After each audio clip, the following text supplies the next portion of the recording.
What's up, you guys? This is Marnique Rogers, the author of Now That I Have Your Attention, a book surrounding the topic of mental health where I talk about my own personal battle with depression and my own toxic defense mechanisms. So recently, the topic have been R. Kelly. I just recently got done watching the entire document. It was so hard for me to watch. I was so disturbed, just because I can easily see myself in that situation, and then being a survivor of a situation like that, it was very disturbing to watch. Watching it brought up so many memories. It was very triggering for me, but I wanted to fully watch it so I could give you guys my full analytic opinion on it, and being a survivor of similar abuse. First of all, watching it, I just immediately saw myself. If anybody knows me, they know that I am like a super fan of Sam Cooke. Now, anybody that I am inspired by today as far as current musicians is because I am in love with who they are inspired by. I've grown up listening to old music my entire life, like music from the 30s, 40s, 50s. I'm the only child of my grandmother from my dad's side. I'm the only child of my dad. And I'm the only grandchild because he's the only child. So I would spend a lot of time at my grandparents' house listening to old music, and it just became a part of me at a very early age. And I opened my book with a Sam Cooke song. Not only bring up Sam Cooke to bring up the fact that because of Sam Cooke, I was a super fan of R. Kelly. R. Kelly is, inspired by Sam Cooke in so many ways. He's actually been open about how inspired he is. I've watched all his tributes to him. I see the similarities in their voice ranges, what they choose to sing about. And then I later was a super fan of Trey Songz because he was inspired by R. Kelly. And being a young girl who never dated anyone my age, my first boyfriend was when I was 15 years old. He was 2 years older than me. And then from that point on, I've never dated anyone who was my same age. The age ranges will be about at least like 3 to 7 years apart. And I see a lot of backlash on social media with people blaming these girls, and I'm really disturbed by that. Not because I was a young girl I am a young girl, I'm 25 now, who is attracted to older guys. The disturbing thing is that people don't realize the power of manipulation and how impressionable young girls is. And when you're not secure within yourself, and you're longing for love and you're trying to feel something, an older guy taking interest in you is exciting. So I could only imagine a big star like R. Kelly taking interest into those young girls and then feeling like it was everything. I've never dated anyone that was like really older than me. When I was 15 years old, I dated someone who was 17 years old. And I was in that relationship for like 2 years. And then, it never was crazy old or someone old enough to be my parent or old enough to even consider dating my parent. Like, and just me, thinking about my own personal mindset when I was younger and having an interest in older guys, I was trying to fill some type of void. I was so in love with love and old music, and I wanted the old fashioned way of marriage so bad that I felt like someone who was my age couldn't do that for me. And like I said, that have everything to do with me being insecure, going through identity crisis, trying to fill a void, trying to fill that fatherly position. I never grew up in a house with my dad. I have a relationship with my dad, but I never grew up with him in my house. He always lived on the other side of the country or in a whole other country. So I really didn't have that father figure. And then me being a product of abuse, I was sexually assaulted by my uncle. I was always missing that male figure to kind of be there for me. So in a way, I felt like in these men, I was searching for my father. I also talk about in my book how my first sexual experience wasn't until I was 18. I didn't have sex with my first boyfriend, but it was so hard. Like, if somebody would try to touch me, I would freak out in hopes that they will understand, where my trauma is coming from, and to basically gain control of my sexual experiences, I literally would try to be like a super freak in the bedroom or whatever. Since then,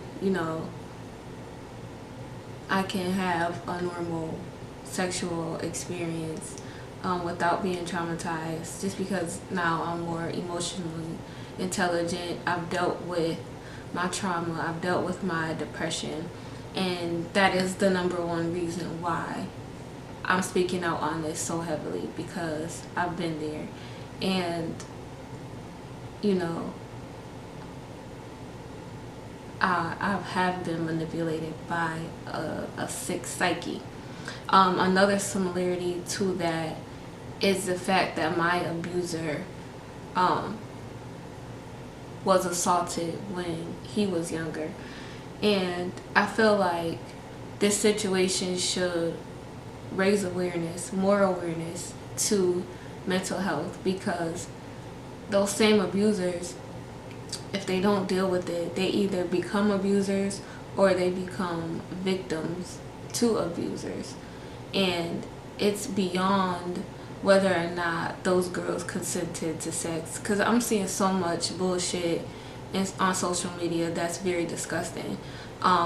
People are defending him by saying these girls consented to sex. It is beyond consenting. It's beyond mind manipulation. It is beyond a level of maturity. The fact that he consciously thought up these plans to have a cult, to get the girls, everyone that was involved, the whole thing is sick. And I get hurt people, but that is his responsibility to deal with his trauma, to be okay emotionally, because now you're doing exactly what somebody did to you, and you know what you grew up and became, and you put somebody else in the same, if not worse, predicaments, where these young women aren't aware of themselves or even aware of who they are or what they want to be. They're worried about living a lavish lifestyle, having a grown popular R&B singer take interest in them, and then the fact that as a grown man, you are attracted to underdeveloped bodies is very, very sickening. And not only do you need to be under the jail, but he needs help. He needs to go see somebody. I don't know, see Iyanla, let Iyanla talk to that little boy that was in you who got abused. He needs to deal with his own trauma, because he can't even sympathize with why we feel like he's a monster.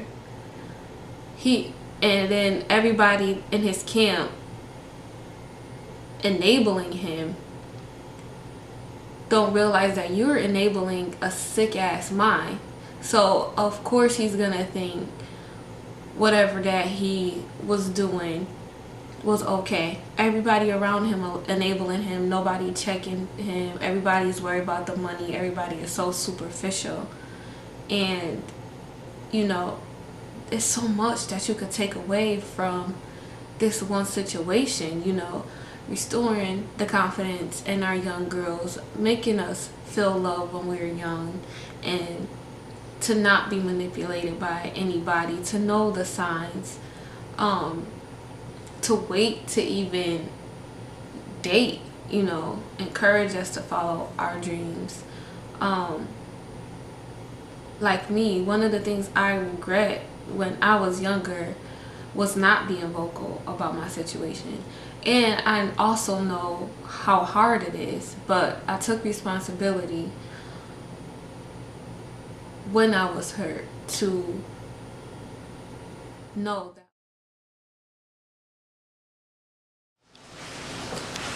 it made me realize, like, okay, I don't want to be hurt. I don't want to be harboring all these feelings.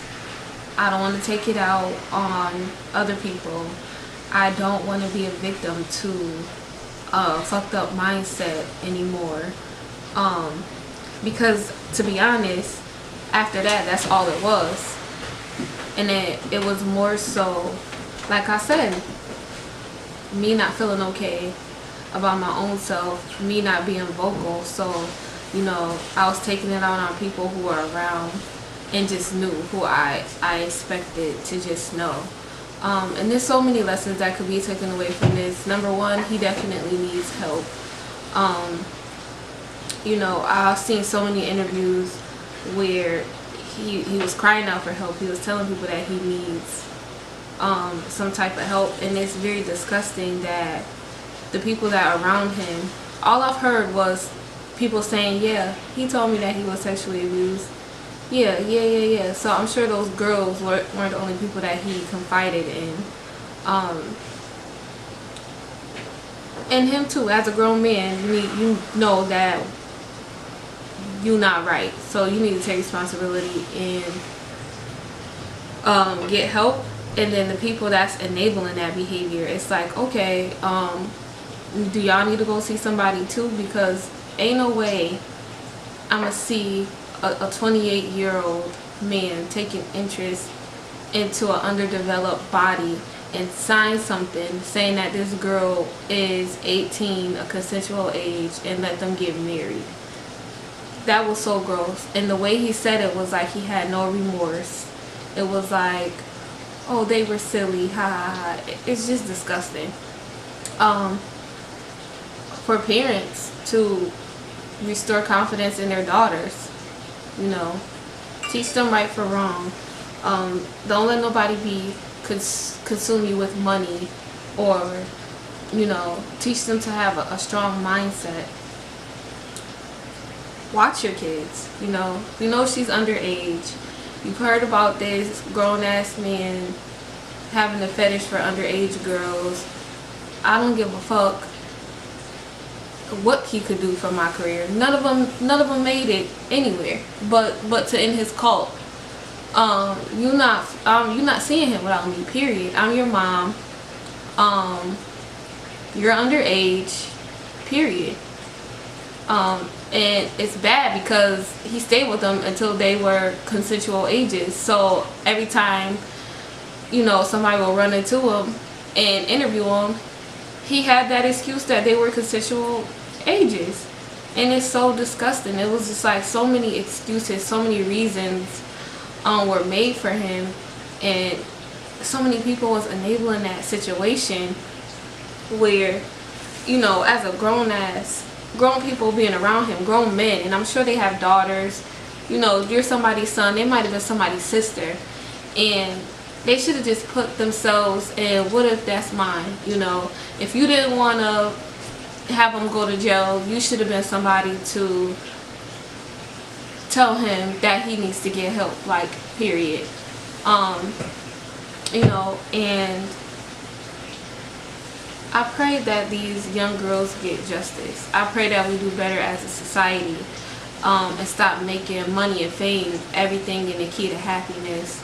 I pray that we learn more about how the mind works. I'm so big on that right now because we could understand how a psyche could become as sickly as R. Kelly's from childhood abuse, or why people will fall victim to that, you know, things that's going on in their own personal lives. We're all going through people as humans. We're all doing things to make us happy. We're all trying to escape pain. And with that, and then the superficial lifestyle, and in a society where money could buy anything, it could buy people's silence, it could buy people's dignity, pride. It's fucking disgusting, and time's up on all that shit.